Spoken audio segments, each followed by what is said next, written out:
Hi everyone, it's Neil Patel and welcome to another day of Content Marketing Unlocked. Today we're going to be going over omni-channel strategies. This is the last lesson of Content Marketing Unlocked. It won't be my last training course.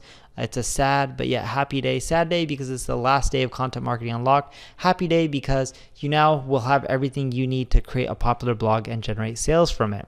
As I mentioned, it's the last day, but there's one thing that's really important for you to know. Content marketing has transitioned from a single channel into omni-channel. That's it. But it's no longer that way. Do you blog on Medium? Do you blog on WordPress? Do you blog on your own site? Do you blog on Facebook? There's a lot of places where you can publish content. Is your content just text-based? What if it's video-based and you put it on YouTube or Facebook? What if it's audio-based and it's in Google Play or iTunes? So all these things are very important to know. And Google searches is growing bigger and bigger, and we're only text-based content ranked.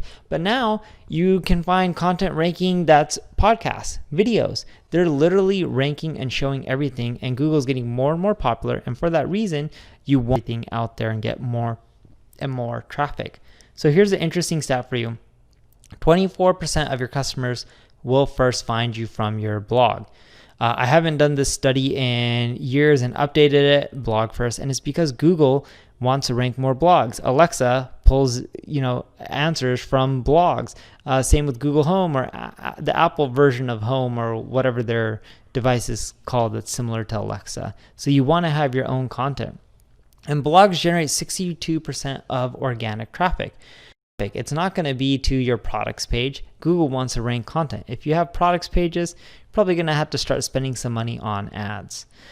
Traffic gains. So when you look at the biggest traffic gains from blogging, it's from translations and updating content. Think of this stat. Billion plus blogs, a lot of content out there. Google has its prime pickings. So what do? They want to rank the stuff that is quality, is updated, is fresh. They also are looking for content in other languages outside of just English. So make sure you translate and transcribe your content. It's what's going to lead to the biggest traffic gains. So how do you convert your blog readers into customers?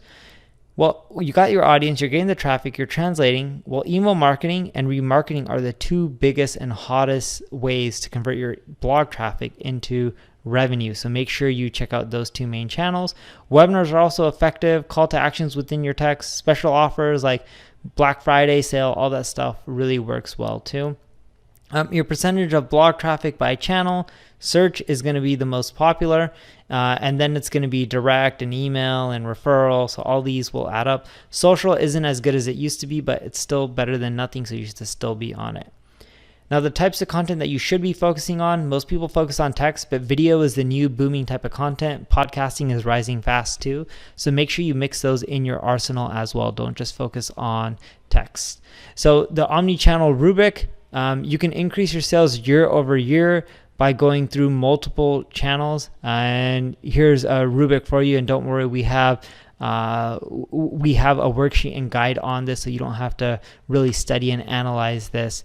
But in essence, if you want to do well, you got to go omni-channel. And here's something from Eric Schmidt that I wanted to read before I give you the worksheet. I actually think that most people don't want Google to answer the questions. They want Google to tell them what they should be doing next. And that is correct. People just want the answer. So when you're going omni-channel, think about that. When people type in something on Alexa or ask Alexa a question, they're not really typing into it. But when they ask Alexa a question like, what's 2 plus 2? They just want the answer. They don't want the answer. So think about that with your content. Try to give people the answer. Don't just keep educating them and give them roundabout ways. Go to neilpatel.com/training, click on Content Marketing Unlocked. Go to week 4, video 3, and that's where you can find the omni-channel marketing guide. Follow that step by step. It'll really help you get results. And even though you follow all that and you're doing that, one key part to succeeding that most people don't like talking about when it comes to content marketing is your back office infrastructure. How do you scale what you're doing? From your topics to your outlines, you need writers for that, to outline process, maybe editors, approval process editors, uploading prep, you can have someone do that. You want to optimize for SEO and keywords and promotional activities, because writing the content's only half the battle. You got to promote Trello. It's a great way where you can just list everything out. And there's a lot of other tools for it as well. So that way you can just keep everything in a really clear, easy to understand manner. And that helps you streamline the operation. If you're trying to figure out how to scale things up, there's a lot of people that you can end up following. other than just me. There's NerdWallet, TechCrunch, Credit Karma, Healthline, Penny Hoarder. I love that site. HubSpot does really well. Skincare by Elena for e-commerce. These are all examples of sites that you should follow and learn from. It'll help you scale out your content marketing operations. And it's just super valuable. I know you're thinking like, hey, I'll follow these sites, I'll learn it, but should I really invest in it? Well, Investopedia does 14 million in revenue. Dr. Axe is over 20. Healthline's over 100. The Penny Hoarder's over 36. NerdWallet's over 100. Credit Karma over $1 billion. That's the value of content marketing. And I pulled those stats from just Googling and searching the web. Some of them are on the Inc. 500 list, so that helps make it a little bit easier. Of course, as you create content, you're doing your marketing, you want to analyze and measure the results. You want to set up your analytics correctly in Google Analytics, so that way you can figure out, all right, what keywords are in striking distance, what piece of content drive the highest rankings. You don't want to just create content for the sake of it. There has to be some sort of conversion touch point, and that's why these metrics are super important. It's going to vary business by business, but you got to figure out what works for you. And one big thing that really helped me throughout this whole process is, looking at case studies, market data, field reports, because a lot of people look at those and those are really high converting. And what you'll probably find out with your analytics when you do the tracking, that any posts that you have that are data oriented tend to probably bring in more revenue. And if you're not sure how to create those data-driven posts, check out neilpatel.com/training. Go to Content Marketing Unlocked, Week 4, Video 3, and we have a case studies and market data and field report for you to help you create that type of content that drives that revenue. Look, you figured everything out. I hope you're following everything. I know this is the last lesson in this content marketing series. Keep in mind, you can't forget the marketing in content marketing. You need to be a great marketer. It's not just about writing content. And there's some things that make up great marketers, and I want to go over them. First is to be ambitious. The most successful content marketers have a desire to win, and they refuse to just settle for just writing content. That's the kind of effort that'll make you rise to the top. You gotta keep pushing on marketing. Be ambitious. You also need to understand your audience. The next time you're out in a cafe, take a little time to learn how they're using your phones. Understanding that why and how you can improve people's lives will make your content more popular. If you aren't sure on the solutions that people are looking for, you can use Uber Suggest. Type in a keyword, go to the keyword ideas reports. It'll give you ideas of what people are typing in. And a lot of times there's solution-based keywords, and it'll give you an idea of what you need to write on.